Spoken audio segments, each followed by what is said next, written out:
Hello and welcome to our IDVU channel. Today we would like to introduce you to another great feature of our Teams at Notes solution, the support for multi-factor authentication, MFA for short. Hopefully you all know Teams at Notes as a useful tool for creating Microsoft Teams meeting invitations from within your HCL Notes client. Until now, there was no way for you to benefit from the additional security MFA offers you because you always got an error message when logging into Microsoft Teams. But that's history now.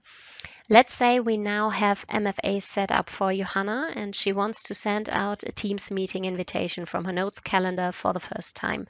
At first, everything is normal with the meeting link in the description field and so on. But as soon as she saves the invitation, the process is interrupted before sending, and Johanna is asked whether MFA should be activated in Teams at Notes. She has to confirm this question once at the beginning and will then be forwarded to the Microsoft login.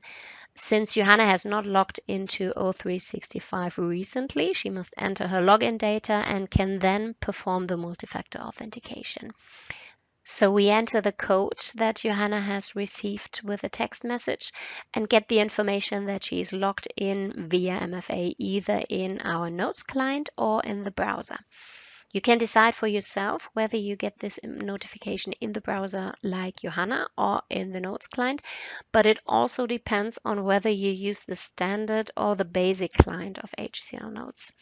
In any case, you can now close this notification and continue sending the invitation by simply clicking the Save and Send Invitation button again.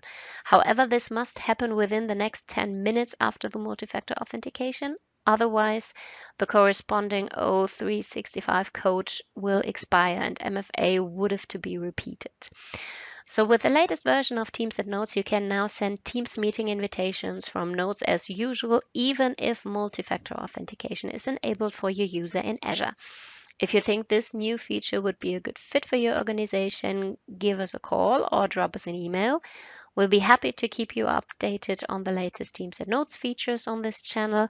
And if you want to learn more about the integration possibilities of HCL Notes Domino and Microsoft Office 365, just visit us on our website www.idvu.de/ndo365.